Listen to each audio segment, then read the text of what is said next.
Bonjour à tous, nous commençons aujourd'hui un nouveau Pérec, le troisième Pérec de Masechet Shkalim, à la première Mishnah, Mishnah Aleph. Donc nous avons vu que l'on devait donner un demi-shekel une fois par an pour pouvoir participer à tous les sacrifices, les korbanot qui allaient se faire tout au long de l'année au Beth Amikdash.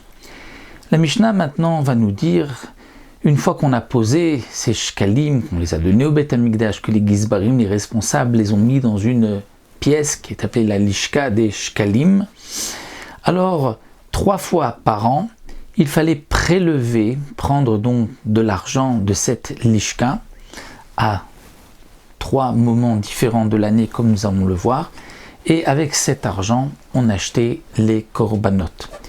Alors la Mishnah va nous dire, Bishlosha Prakim Bashana, il y a 3 moments dans l'année où Tormim et Talishka, où on va prélever l'argent de la Lishka. C'est-à-dire on ne va pas prendre tout ce qui se trouve dans la Lishka, on va prendre une certaine quantité, comme nous le verrons par la suite, il y a des caisses à remplir. Le reste va avoir un autre statut, va s'appeler Sheyare Alishka, les restes de la Lishka, et seront utilisés pour d'autres choses que des sacrifices, comme nous le verrons aussi par la suite dans les Mishnayot. Alors la Mishnah nous dit ici, 3 fois dans l'année, on prélève l'argent de la Lishka pour acheter des korbanot tzibour. Et comme la Mishnah le dira par la suite, étant donné que ceux qui habitent loin n'ont pas obligatoirement déjà amené leur shkalim au Beth Amikdash, et on devait prélever pour le premier Nissan, puisque le premier Nissan de chaque année, c'était le moment où tous les sacrifices à partir du premier Nissan devaient être achetés de la Trouma Chadasha, c'est-à-dire des shkalim que l'on avait apportés cette année. Et donc pour cela, on le faisait en 3 étapes pour faire participer tout le monde, tout le clan d'Israël, bien que, évidemment, même celui qui avait donné sa pièce, et cette pièce n'avait pas été prise, puisqu'il y a obligatoirement de l'argent qui reste dans la lishka, ce n'est pas grave, puisque lorsqu'on prélevait, on prélevait pour tout le monde, même si on ne prélevait pas de l'argent de tout le monde. Alors la Mishnah va nous dire, lorsqu'on prélevait, même pour ceux qui n'ont pas encore donné ou qui n'est pas encore arrivé, on prélevait pour tout le monde, pour ce qui va arriver, ce qui a été prélevé, ce qui est en chemin.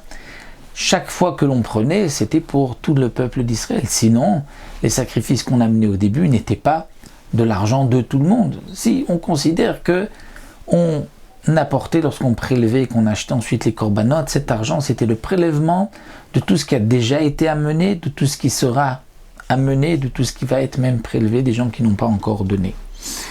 Alors, à 3 reprises, donc malgré tout on le divisait en 3, Tormim et Talishka, Bipros à Pessah. Le Fros, c'est-à-dire toujours la moitié, c'est-à-dire un demi-mois, 15 jours, avant cette période de Pessah. C'est-à-dire que 30 jours avant Pessah, on commençait déjà à enseigner les halachot de Pessah.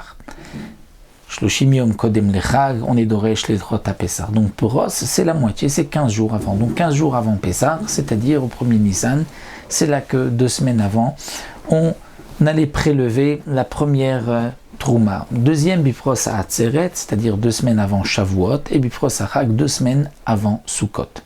Vehen granot le maaser behema. Et ces 3 moments étaient aussi les 3 granges, si on peut dire granot pour traduire, mais les 3 moments pour le maaser behema d'après Rabbi Akiva. C'est-à-dire que les Chachamim ont fixé des moments dans l'année pour prélever le maaser behema. On sait que lorsque quelqu'un a un troupeau et qu'il a des veaux, on va prendre pour des veaux qui sont nés cette année, il va tous les 10 veaux en prélever un qui va être donc un korban maaser.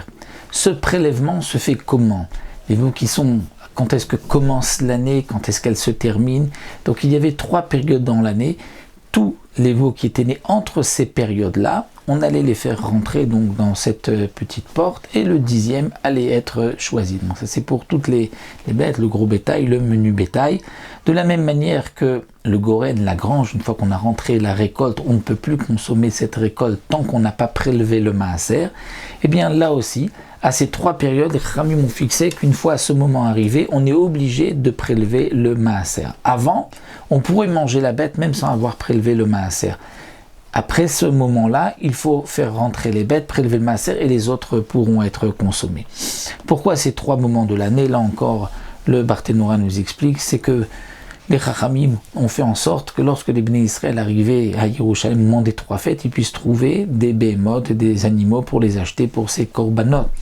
Donc bien que on peut aussi vendre et égorger une bête tant que le moment n'est pas arrivé, mais les gens avaient l'habitude d'abord de prélever le maaser et ensuite de faire la shrita. Les gens voulaient accomplir une mitzvah avec leur argent, surtout s'il n'y a pas de perte, puisque le maaser est aussi un korban shlamim.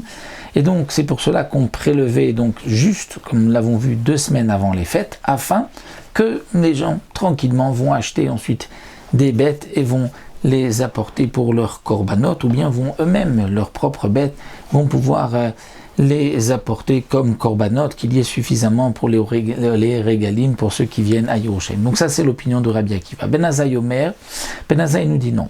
On prélevait Be'esrim Vetisha Be'adar.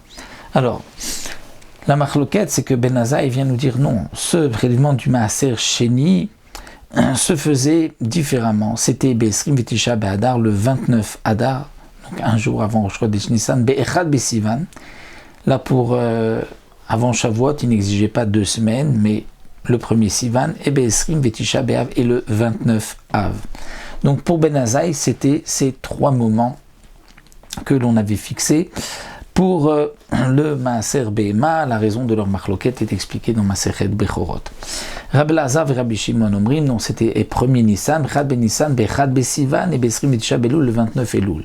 Mipnema Amrou Besrim Vetisha Beilul, pourquoi on a dit le 29 Elul, le Amrou Bechad Betishrei, le premier Tishrei? Parce que le premier Tishrei c'est Rosh Hashanah, c'est Yom Tov, Nejou Yom Tov, Ve'yevchar le'aser be Yom Tov, et on ne peut pas prélever le Maaser pour Yom Tov pendant Yom Tov, puisque c'est comme si on est metaken, comme si on arrange les fichach, rigdim ou les srim tisha belul, c'est pour cela que les Chachamim ont fait avancer donc au 29 Elul. Donc là, dans notre Mishnah, nous avons vu qu'il y avait 3 moments dans l'année où on prélevait la trouma de la lishka des shkalim qui avait été apportée pour ensuite acheter des korbanot. Nous avons vu que d'après Rabbi Akiva, ces 3 moments, c'était aussi les 3 moments où on prélevait dans l'année le maaser 1/10 des bêtes, et nous avons vu cette marloquette entre Rabbi Akiva, Ben Azai, Rabbi Elazar et Rabbi Shimon concernant donc le maaser Behema, quand est-ce que c'était le moment des prélèvements où on prélevait une pour 10. Donc voici pour cette première Mishnah, on verra par la suite comment exactement on prélevait dans ces 3 caisses.